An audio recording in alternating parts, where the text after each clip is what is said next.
Why do we crave being close to people? What is it about human interaction in person that makes the drastic difference between having a relationship, a friendship for a long time, a significant other potentially, and really just believing that the person is a middle schooler playing a video game on the opposite end of the line? Well, my personal theory is the stimulus. The sheer amount of stimulus that you get from an interaction with a living thing is always going to be superior than merely auditory and visual.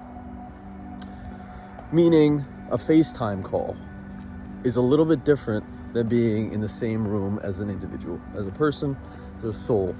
Why? Well, there's a part of me that believes that we actually give off a lot of signals that we don't really know about too much. Vibes, auras that people have created, certain spiritual contexts that are very important. And I believe beginning to tackle a question like this, what is the significance of physical time with people? Physical time with my dog's neighbors. So, now think about this. In your own life, right, you've had a chance to talk to people on the phone. Old friends, sure. And potentially, you've had the chance to talk to these people a lot over the phone, to the point where you've gotten very, very close to them and have spent very little time physically together. People in long-distance relationships, families, best friends. These are circumstances that we all come across at least once in our life, considering the technological age that we're a part of.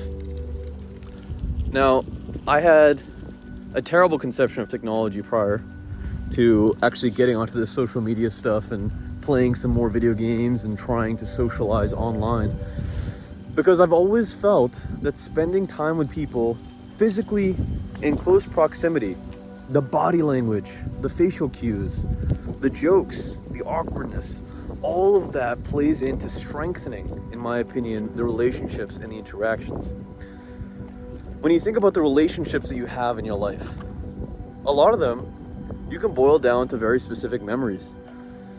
You can boil down to situations that they pissed you off, viscerally pissed you off, to the point where you can remember almost how upsetting it was and what exactly that person did in that moment to piss you off like that. When someone upsets you over a text, it's forgettable. It's essentially the concept of memory that we're talking about. Because our lives oftentimes are interpreted by the memories that we have.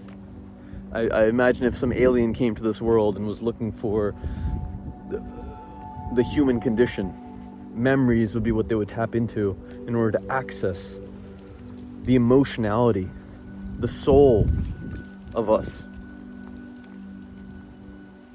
So I made this video to first of all get you to think about how important it is to physically spend time with people.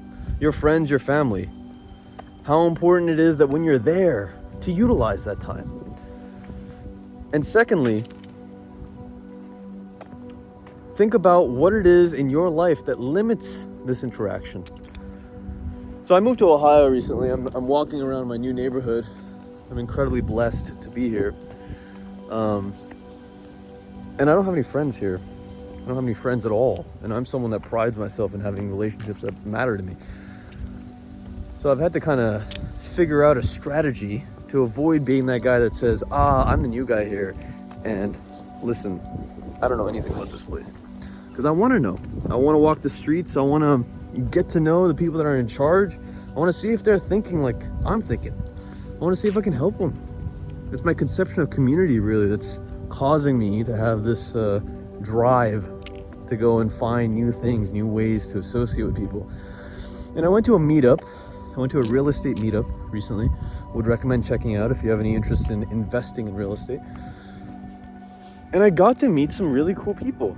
I got to meet a woman from Indiana who goes to many meetups apparently and tries to socialize with people in order to build a larger support network.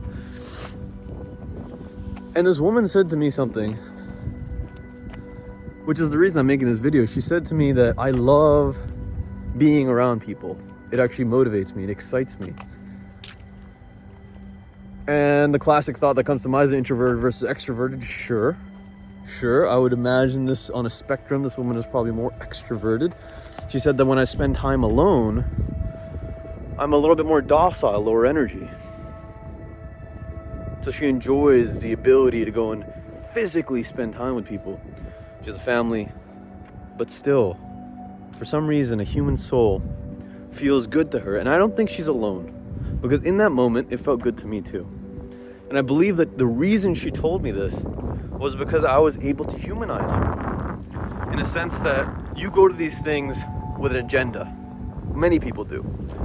We go to look for deals, we go to look for partnerships, things that people have that can benefit us. And I think a lot of the time, we miss the opportunity of connection, genuine human connection, because we're looking all the way over there rather than right in front of us at someone that might be easily the coolest person in that room. Now, you might be thinking to yourself, what the hell, Tarab? What are you talking about, man? I don't have time. I have friends. I value my human interaction very much, thank you. Good, keep it up. I love to hear it. Hopefully I can be one of your friends. But think about it, really think about it. When we have the ability to spend physical time with people, we can do things. Like you can have sex with people, you know, when they're like close to you, you know, like that feels really good.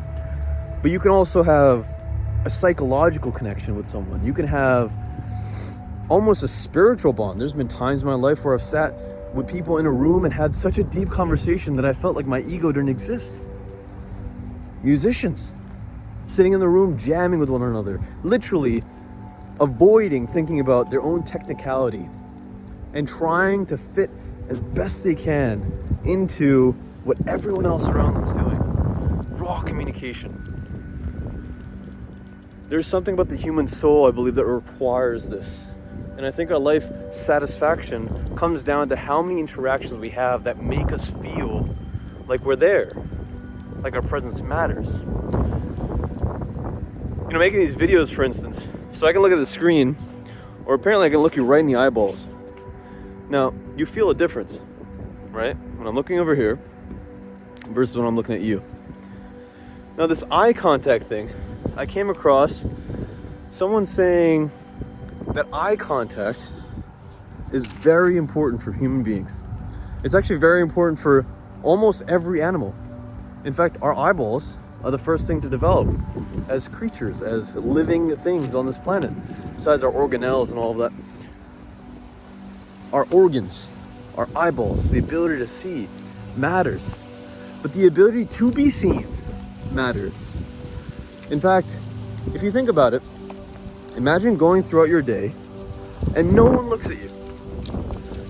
Imagine you walk past 100 people and no one looks at you. Do you exist? I don't think so. You may very well be a ghost. Or you may very well just feel that way, which is enough. Which is enough to make one wonder if this life is worth living. So I say this again. Physical time. Geographically, physical time in the same location, in the same place, the same moment, is some of the most important things that we can use to make ourselves feel better about life, but also to take advantage of life itself. Many of the things that actually motivate us to be greater, to live more, to appreciate things in a deeper way, come from our appreciation of human beings or ourselves, some metacognition. So what is it about our modern day and age that allows so many people to not even accrue the skills to make themselves feel seen and to allow others to feel seen, to feel heard, felt? I came across something on Instagram recently that might be a solution, or at least a answer to that question. It was like this. Essentially, our school systems in the West were created to control us.